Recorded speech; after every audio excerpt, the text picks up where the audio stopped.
Welcome to அழகு kitchen. பிள்ளைங்களாம் எப்படி இருக்கீங்க? நல்லா இருக்கீங்களா? சந்தோஷமாக மகிழ்ச்சியா இருங்க. என் பிள்ளை வந்து இன்றைக்கி இட்லி சுட்டோமா காலையில். உடனே வந்து என்னம்மா எனக்கு சாம்பார் வச்சு தானா. சாம்பார்லாம் வைக்க முடியாதா, லேட் ஆகிடுச்சி, மணி 8 ஆகிடுச்சி, சீக்கிரமாக உனக்கு ஒரு சட்னி மாரி ஒன்று செஞ்சு தந்துடுறேன் சாம்பார் மாதிரியே அப்படின்னு குக்கரை வச்சுட்டேன் அடுப்பில். பாருங்கள், எண்ணெயை ஊற்றிட்டேன்னா எண்ணெய் ஊற்றி சூடாகட்டும். ஓகேவா? இன்றைக்கி சீக்கிரமாக ஒரு செஞ்சிடும் ஒரு டிஷ்ஷு. அதை வச்சுட்டோம். அப்போ கருவேப்பிலை, கடுகு எல்லாம் போடணும். கடுவை போட்டுங்க. போட்டோமா, அதுக்கு ஒரு 2 சின்னதாக வெங்காயம், பெரிய வெங்காயம் தான் ஒன்று எடுத்துங்க, சின்னதாக இருந்தால் ஒரு வெங்காயம் போட்டு அப்படியே ஒரு கிண்டு, ஒரு வதக்குங்க. நீங்கள் சட்டிலையும் செய்யலாம். நான் இப்போ குக்கர் நேரம் ஆகிடுச்சேன்னு ஒரு குக்கரில் போட்டு 2 விசிலை விட்டோம்னா சீக்கிரம் ஆகிடும். அதனால் குக்கரில் போட்டுட்டேன். நீங்கள் சட்டியில் வேணால் செய்யலாம். அந்த தக்காளி பாருங்கள், ஒரு 5 தக்காளி வச்சுக்கிட்டேன். அதையும் போட்டு நல்லா ஒரு வதக்கும். நல்லா வதங்கட்டும். அது கொஞ்சோண்டு நல்லா வதங்கிடுச்சு பாருங்கள். வதங்கிடுச்சா கொஞ்சோண்டு மஞ்சள்தூள் போட்டுப்போம். ஓகேவா? கொஞ்சோண்டு மிளகாத்தூள், நம்ம வீட்டில் அரைச்சது தான். இந்த பாருங்கள், மிளகாத்தூள் கொஞ்சம் போட்டுக்கிட்டோம். அப்புறம் மல்லித்தூள், அதாவது நான் மிளகு, ஜீரகம் எல்லாமே அரைச்சி வச்சுருக்கேன். அதில் ஒரு 2 ஸ்பூன், ரொம்ப கிடையாது.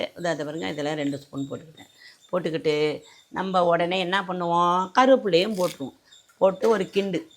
சரியா? ஒரு கிண்டி நம்ம கொஞ்சம் தேவையான அளவு நம்ம உப்பு போட்டுக்கிறோம். உப்பு போட்டு இந்த தண்ணியை கொஞ்சம் ஊற்றி நம்ம எல்லாத்தையும் ஒன்றா போட்டு நம்ம கொதிக்க வைப்போம். இந்த பாருங்க, தேவையான அளவு உப்பு போட்டுக்கிட்டேன்.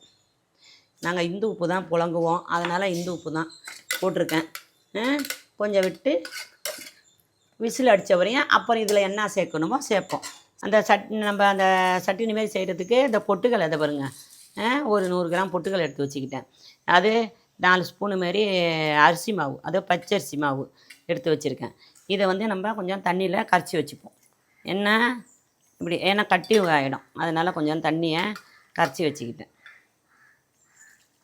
சரியா? இந்த பொட்டுக்களை நம்ம என்ன செய்யணும், இந்த மிக்சியில் போட்டு தூளாக்கி வைக்கிறோம்.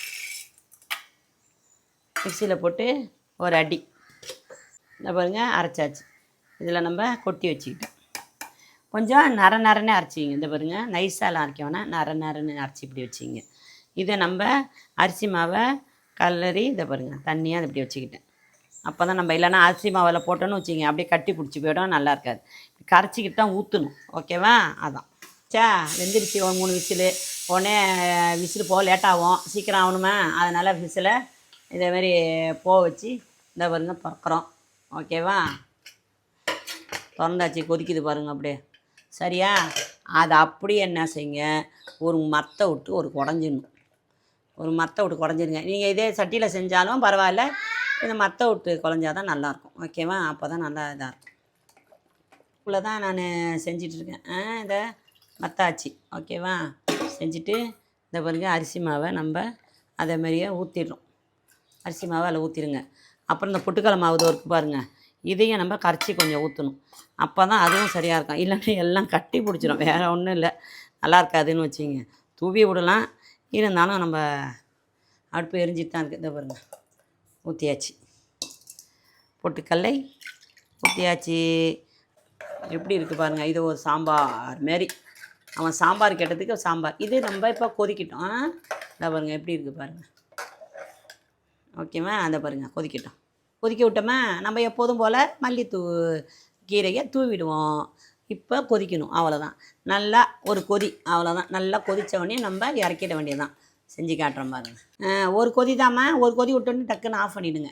இந்த பாருங்கள், ஆஃப் பண்ணிட்டேன். இந்த பாருங்கள், மேலே வர கட்டியுமே நான் ஆஃப் பண்ணிட்டேன். நல்லா கொதிக்க உள்ள நல்லது பாருங்கள். அப்போ தான் கட்டியாக போயிடும், ஏன்னா அரிசி மாவு ஊற்றிருக்கோமா, பொட்டுக்கல்ல எல்லாம் நம்ம கொதிக்கணும் அவசியம் இல்லை. அதை பாருங்கள். அடுத்து அப்படியே சட்னி இட்லி வச்சுருக்கேன்னா எப்படி இருக்குது, சாம்பார் மாதிரியா இருக்கா? என்ன எப்படி இருக்குன்னு பாருங்கள். இதுதான் நம்ம ரெடிமேடு சாம்பார். பிடிச்சிருந்தா லைக் பண்ணுங்கள், ஷேர் பண்ணுங்கள், சப்ஸ்கிரைப் பண்ணுங்கள். செஞ்சு பார்த்து சாப்பிட்டு பார்த்து டேஸ்ட் எப்படி இருக்குன்னு சொல்லுங்கள். ஓகேவா? வெல்கம்.